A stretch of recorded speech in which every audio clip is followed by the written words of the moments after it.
Class 10th standard math sample paper 2023 के question number 30 के और के सॉल्यूशन में हम लोग पहुंच चुके हैं। अगर आपने इसे प्रीवियस वीडियो अभी तक नहीं देखा, साथ ही साथ आने वाले वीडियोस का सॉल्यूशन देखना चाहते हो तो कंप्लीट प्लेलिस्ट का लिंक मिलेगा डिस्क्रिप्शन में। क्वेश्चन नंबर 30 के और का क्वेश्चन क्या है, देखो in the figure X Y and X Z Y dash. ठीक है, हमें दिया है इस फिगर में एक्स वाई जो है and X dash Y dash जो है are two parallel tangents to a circle. ठीक है, ये जो है वो क्या है, पैरेलल टेंजेंट्स हमें देखने को मिलता है। ठीक है, टू अ सर्कल, यहाँ पे सर्कल सपोज कर लोगे सर्कल ही है विद सेंटर ओ। ठीक है, and another tangents A B, और दूसरा टेंजेंट दिया हुआ ए बी है। ठीक है, चलो ये भी मान लिया हमने, विद पॉइंट ऑफ कॉन्टेक्ट सी, जिसका पॉइंट ऑफ कॉन्टेक्ट यहाँ पे सी दिया हुआ है। ठीक है, इंटरसेक्टिंग एक्स वाई एट ए, ये जो है वो इंटरसेक्ट करता है किस पॉइंट पे, तो एक्स वाई को इंटरसेक्ट करता है ए पॉइंट पे, and X dash Y dash at B, B पे इंटरसेक्ट करता है। What is the measure of angle A O B, यानी कि सिंपली हमें ये वाला एंगल फाइंड आउट करना है कि कितना होगा। तो इसको फाइंड आउट करने के लिए अगर आप ये क्वेश्चन देखो तो डायरेक्ट एनसीईआरटी से क्वेश्चन उठाया हुआ है, यानी कि कुछ तो हमें एनसीईआरटी से देखने को मिल रहा है। ठीक है, यही क्वेश्चन है। सबसे पहले कंस्ट्रक्शन में आपको क्या करना पड़ेगा, ओ को ए से मिलाना पड़ेगा। तो सबसे पहले कंस्ट्रक्ट करेंगे हम लोग, कंस्ट्रक्ट क्या करेंगे, that is join O to C. O को हमने क्या कर लिया, सी से ज्वाइन कर लिया। अब हमें क्या करना पड़ेगा, अगर आपने एनसीईआरटी सॉल्व कर रखा है तो इसको ना हम लोग सबसे पहले कॉन्ग्रुएंट प्रूव करते हैं। इस वाले ट्राइंगल को, किस वाले ट्राइंगल को, तो सिंपली चलेंगे इन ट्राइंगल ओ पी ए। किस ट्राइंगल में, ओ पी ए, और उसके साथ साथ ट्राइंगल ओ ए सी। ठीक है, या ओ सी ए, जो भी आप बोलना चाहो। ठीक है, तो हम लोग बोल रहे हैं एंड ट्राइंगल ओ सी ए, है ना, ओ पी ए और ओ सी ए। अगर इसमें देखो तो इसको मेजर, इसको प्रूव करना, इसको कॉन्ग्रुएंट लाना एकदम सिंपल सा है। कैसे, पहले तो आप लिख सकते हो कि जो हमारा ओपी है वही हमारा ओसी है, लिख सकते हो ना भाई, ओपी है वही हमारा ओसी है। कैसे सर, तो ये हमारा रेडियस है सर, दिख गया। उसके साथ साथ ओए और ओए दोनों में है, यानी कि कॉमन है, तो लिख सकते हो ओए इक्वल्स टू ओए। ठीक है, कैसे, तो ये हमारा कॉमन हो गया। क्या हो गया हमारा, ये हमारा कॉमन हो गया।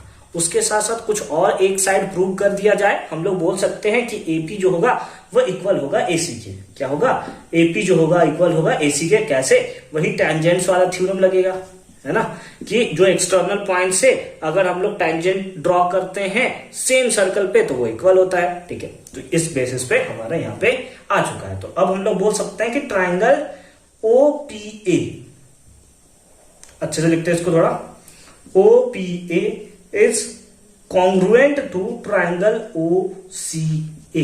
कैसे होगा, तो एस क्राइटेरिया से, तीनों साइड दिख रहा है, साइड क्राइटेरिया से हमने इसको क्या बोल दिया कि ये जो है कॉन्ग्रुएंट है। तो अगर ये कॉन्ग्रुएंट है और इसको लेट अस सपोज हम लोग एंगल 1 बोलते हैं, इसको सपोज एंगल 2 बोलते हैं, तो हम लोग देयरफॉर बोल सकते हैं कि एंगल 1 जो होगा वो एंगल 2 के इक्वल होगा। कैसे, तो बाय सीपीसीटी, ये सीपीसीटी एक बार फिर से आपको देखने को मिलेगा। ठीक है, 9th क्लास में सीपीसीटी क्या होता है सर ये सीपीसीटी।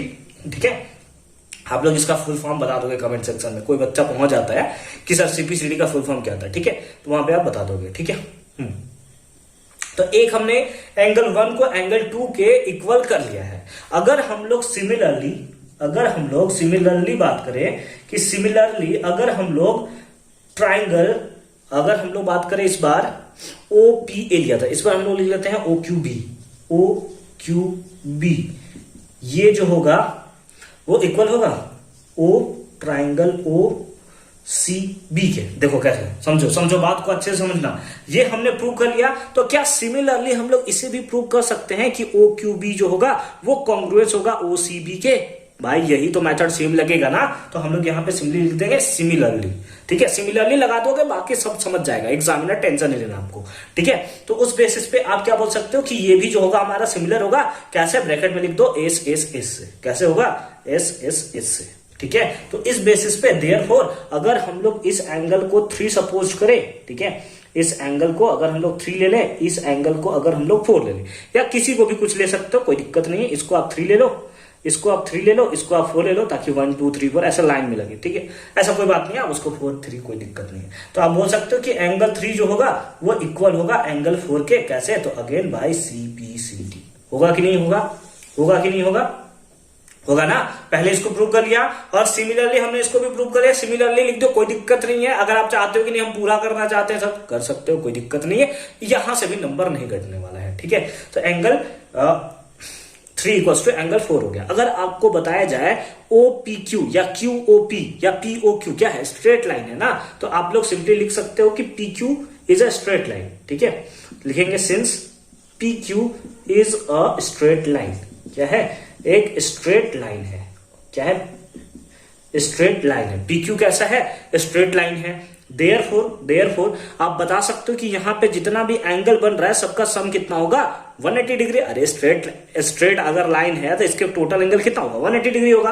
तो इस बेसिस पे आप बोल सकते हो कि angle 1 plus angle 2 plus angle 3 plus angle 4 is equals to कितना, 180 डिग्री।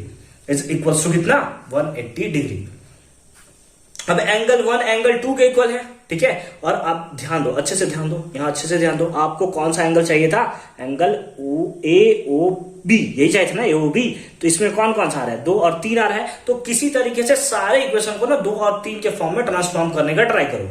तो एंगल 1 है, एंगल 1 किसके इक्वल है, एंगल 2 के, प्लस एंगल 2 पहले से रहने दो, एंगल 3 पहले से, क्योंकि 3 हमें चाहिए तो एंगल 3 रहने दो, प्लस एंगल 4। एंगल 4 को आप देख सकते हो कि एंगल 4 एंगल 3 के इक्वल है, तो इसके प्लेस में भी एंगल 3 यूज कर सकते हो, इक्वल्स टू कितना, 180 डिग्री। ये कितना हो गया, twice of angle 2 plus twice of angle 3 is equals to कितना, दैट इज 180 डिग्री। तो इस बेसिस पे आप बोल सकते हो, ट्वाइस कॉमन ले लो, तो ये हो गया angle 2 plus angle 3 is equals to 180 degree. 2 से कैंसिल करोगे 90 टाइम्स में आ जाएगा, तो angle 2 plus angle 3 is equals to कितना, 90 डिग्री। और angle 2 plus angle 3, angle 2 plus angle 3 क्या हो गया, दैट इज, यही तो है हमारा एंगल AOB, और ये कितना आ गया, that is 90 degree. And this is the right answer of this question. I hope कि ये कॉन्सेप्ट आपको अच्छे तरीके से क्लियर होगा। हालांकि अगर आपने एनसीईआरटी सॉल्व कर रखा होगा तो फिर आपको कोई भी टेंशन लेने वाली बात नहीं है, ठीक है। समझ में आ गई बात, बहुत अच्छी बात है।